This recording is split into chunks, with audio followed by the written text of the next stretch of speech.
Good day, I'm Norman Wildberger. In this video we celebrate having passed the 200 video mark in this series on the foundations of mathematics.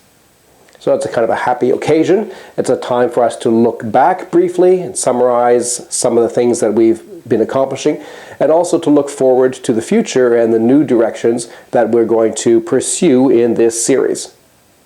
So this is one of the very few places on planet Earth where we are seriously looking at foundational issues in modern pure mathematics. The usual assumption is that all of these issues have more or less already been discussed and resolved, and everything is more or less in place and okay. But we recognize that this is not only not true, but it's actually far from being true. And that there are huge opportunities in terms of restructuring the subject in a very dramatic way by going back to the basics and asking tough, pointed questions. What exactly are we talking about in this domain, or in this domain, or in this domain? So we've had a look at a lot of different topics so far. We've, of course, started with arithmetic and geometry, obvious starting points for mathematics, and then moved on to algebra. We've had a look at various aspects coming from algebra and geometry. We've had a look at rational trigonometry. We focused quite a lot on the current problems with real numbers, which are a very serious issue. Limits, talked about areas and volumes, a bit of algebra, isometries and groups. And then we've been looking in the last little while at replacements for this current preoccupation with set theory. We want to enlarge our view to think about not just sets, but other data structures as well. We talked a little bit about realms. We talked a little bit about maxils and pixels as a replacement for matrices, moving towards understanding of basic linear algebra. And in the last few videos, we've been talking about big numbers, hyperoperations, going beyond multiplication and exponentiation. And we've actually gone back to reformulate and rethink some fundamental results in arithmetic. So we've done quite a lot, but there's still a lot to be done. So the unfortunate reality is that modern pure mathematics has very serious logical difficulties. Very serious logical difficulties. And it's important to emphasize that I'm talking about pure mathematics here, and that applied mathematics and statistics and related areas are really outside of my view here. Okay? Applied mathematics is doing really powerful and great things. But here in pure mathematics, we have serious problems. We're starting to paint ourselves into a kind of a narrow corner. And we're all scrambling around in this, I think, rather restricted area. I want to open up the subject, and really give people opportunities for exciting, important new developments. Not just adding epsilon to some huge existing theory, some little addendum of something, but there's really an opportunity for making fundamental contributions in reconfiguring a lot of the mathematical landscape. Okay, so the logical difficulties inevitably circle around the same issues. So once you get the hang of it, you start seeing the problems in many, many areas. Almost always, weak or unclear definitions are near the heart of the matter. The fact that we're not being precise enough in specifying exactly what we're talking about. Okay? This is what characterizes mathematics and sets it apart from all these other aspects of human endeavor and intellectual thought. In mathematics, we're able to precisely nail down what exactly we're talking about so that everybody can listen and can effectively work with the same notions. And when we don't do that, or only partially do that, or pretend that some loose, vague definition is really good enough, then we're not just fooling other people, we're fooling ourselves. And this is the heart of many, many of the problems in mathematics, ultimately. Correspondingly, there's a lack of solid representative examples in many theories. Right? Mathematical theories ought to be supported by a wealth of examples, and examples that are really illustrative of what we're talking about. It's unfair if we try to illustrate very complicated theories with ultimately overly simple examples, even though they officially work. But they don't capture the representative complexity of the theory that we're trying to outline. There's increasingly a reliance on intuition. Experts have this intuition, and this is often invoked instead of actual sort of computations and arguments that you can follow step by step. There's an orthodoxy that has descended on the subject. Certain things one just is allowed to say, and nobody questions them. There's a lot of appeals to authority. So-and-so is a very important person, a very smart person. They probably think such and such, therefore it's okay. Therefore, we should think along the same lines. And I think there's a tendency to overemphasize the importance of abstraction. It's very abstract, it's complicated, it's sophisticated. That's better than having something that's simple-minded and clear that everybody can see and understand. We've boxed ourselves into a little bit of a corner here. We have a lot of wishful thinking going on instead of rigorous thinking. So the foundations of analysis are very weak. People don't want to acknowledge that. So there's a lot of wishful thinking about, well, let's just accept things and let's just suppose that our justifications really do work. And I think we've lost touch with the importance of concrete computations. If you go back to papers written in the 17th or 18th centuries, you see more computations. You see lots of equations. These days, when you look at a fancy mathematical paper in an esteemed journal, you're likely as not to see lots of text. There's a lot of talking. And every so often, there's a formula. Okay. The tone of the articles is very different. We have somehow gone up to this level of abstraction where we're no longer really directly in touch with the computational aspects of a lot of things that we're doing. It's a bit of a problem. Maybe it's quite a lot of a problem. So if I had to present a simplified overview of sort of where the problems sit, a lot of them are really located or adjacent to one particular core problem, which is a core problem in mathematics that goes back thousands of years. And this is really the problem of the continuum, of how to model mathematically what we see here as being seemingly something that's continuous, without any gaps, without any holes, uniform. How do we actually get at that? As opposed to the discrete aspect of counting 1, 2, 3, 4, 5, where we have our algebraic numerical system to help us. So going from the discrete to the continuum, it's a huge, huge step. It's very complicated. There's all kinds of problems, conceptual and otherwise, involved in this. And it's really the problems that come from dealing with this continuum that infest so many of modern pure mathematical topics. So prominently amongst this is analysis. So analysis, of course, is resting on the continuum. That's the basic framework in which everything happens. So weakness with the fundamental definition of the continuum naturally ends up casting a very big shadow over analysis. And of course, calculus as well. But it's important to realize that that shadow covers a lot of other disciplines as well. Right? So most modern mathematical topics are affected by this difficulty, this imprecision that we have in getting to grips with what exactly the continuum is. So number theory is affected. Algebraic geometry is affected. For example, algebraic geometers like to work over algebraically closed fields. Okay, so these are some kind of algebraic equivalents or generalizations of the real numbers or / complex number framework that the analysts have built for their theory. And so there's really a reliance implicit in algebraic geometry and also parts of modern algebra on this continuum-based analysis. Okay, so the weaknesses here end up directly affecting algebraic geometry, modern algebra. Of course, topology, obviously, because topology is a kind of an n-dimensional extension, or an attempt at extending the notion of the continuum, the simple one-dimensional continuum.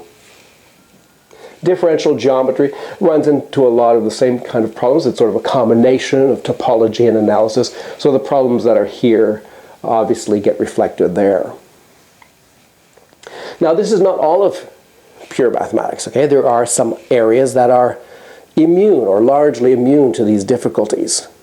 Prominent amongst them are combinatorics and rational trigonometry and the computational side of mathematics. And increasingly what's happening is that these subjects are going in a different direction. The gap between them and the rest of mathematics is increasing.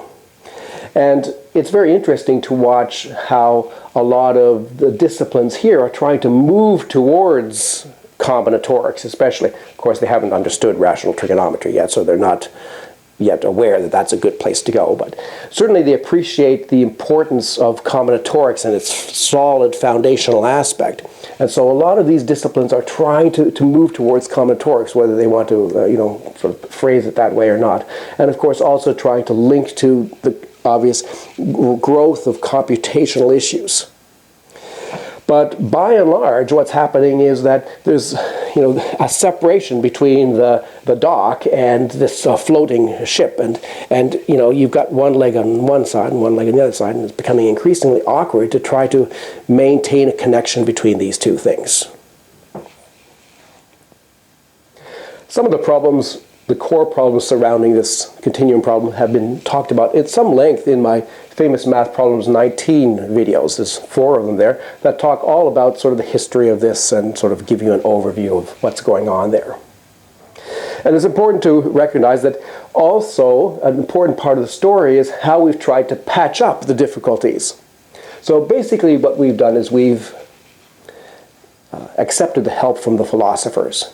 So what we've done is we've imported some solutions from philosophy, notably logic and infinite set theory. And these have sort of been added on or tacked on to the fundamental problem of the continuum, trying to sort of patch up how things go.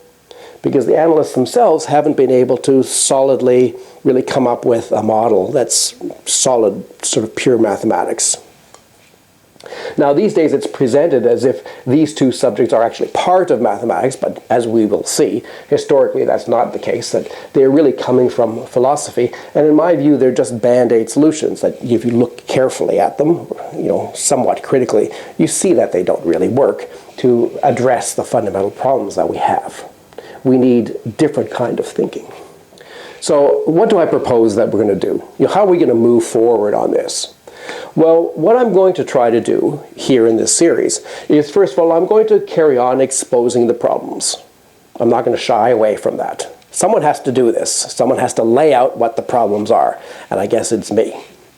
Okay, I also want to provide a stronger and more sensible and beautiful alternative to things. So I don't want to just criticize, but I also want to say, okay, this is not really working, guys, but look, over here, here's an alternative. Here's something that we can do, which is a lot more solid, which is a lot more natural, which ultimately maybe is more powerful. So I want to provide alternatives. And I want to lead by example. I want to try to be clear. I want to try to be sort of basic, not rely on sophistication. I want to have explicit examples. I want to show you concrete computations along the lines that I've been doing in this series, so that I don't want to pull the wool over your eyes or get you to believe something that you can't actually be convinced of. So I want to convince you of stuff. That's, I think, the job of the mathematician. And what we are going to be increasingly looking at is some of the sociological aspects. How did we get ourselves in this mess? I currently think that we're suffering a little bit from what might be called the cult of complexity in pure mathematics. This kind of reverence for super sophisticated, complicated reasoning that one can't actually follow, or not so easily, but it seems impressive, and so one goes, oh yeah, Sure, nods, a lot of people nodding without understanding. I think that's unfortunate. I think it's gripping a lot of mathematics, and I would like to identify it and sort of put the cards on the table so people can see what's actually going on from a sociological point of view as well as a mathematical one. All right, so where are we going to go in the near future in the Math Foundation series? So I don't have it completely mapped out in my mind, but I have a rough idea of things that need to be done. And so I will choose some order of doing those things. Do a little bit in one topic until I feel it's time to make a change, and then we'll go off in some other direction. But I'm hoping that we will cover a lot of interesting and important stuff in the next few hundred videos, if we get that far. Okay, certainly coming up in the near future is some more disruptive big number theory. We've already sort of shaking the cage with respect to big numbers, but we want to do a lot more of that, and that will be quite disruptive for traditional number theorists. We want to have a look at field theory and how we can set that up. And I'm going to be relying a little bit on our newly created Maxwell theory. It's a very attractive way of doing that. Then, of course, ultimately we have to get around to a full critique of set theory. I mean, I've been criticizing set theory on and off as we're going, but we really have to, bring the guns to bear and really expose just how weak this modern theory really is. And the attendant reliance on axiomatics, we really have to sort of try to peel people's addiction to these things, away. So we want to move away from belief systems, especially belief systems in things which are not very clearly defined, as is rampant in modern set theory, unfortunately. We're going to have to identify more clearly the role of philosophy in mathematics, and particularly this knotty issue of what exactly logic is and how it fits into the connection between philosophy and mathematics. So logic really comes from philosophy. It's sort of being imported into mathematics in a kind of an awkward way, and we have to talk about that. Okay, very important. The data structure stuff that we've been doing is fun, and is really a foundation for moving into some interesting aspects of combinatorics, and so that'll be a very nice thing that we can do. And then, of course, we have to move towards addressing the weaknesses in calculus and then the attendant difficulties in analysis. Oh, there's so much to say about this, but you can get started yourself. Open up a calculus book and skip all the nice diagrams and fancy things and just look at the logical structure of things. You will see that it's all over the shop. There's all these things which are not defined clearly. There's all these sort of reliance on important results that are imported from somewhere else. There's not this idea of setting mathematics down in a coherent step-by-step way that everybody can follow the logical argument. So there's a lot to be said about the weaknesses of calculus and analysis, and we're going to have to address that. We're going to have to rethink topology. That's a lot of fun. And there will be lots more things too. Okay, but these are some of the topics that we are going to be looking at in the near future in the Math Foundations series. So things to look forward to. Now, it's one thing to criticize calculus and analysis, but something quite different to create a viable alternative. And that's something that I have been thinking about quite a lot over the years, and I'm now moving towards a new kind of exposition of what I call the algebraic calculus. And what I have in mind is something that's going to be outside the Math Foundation series.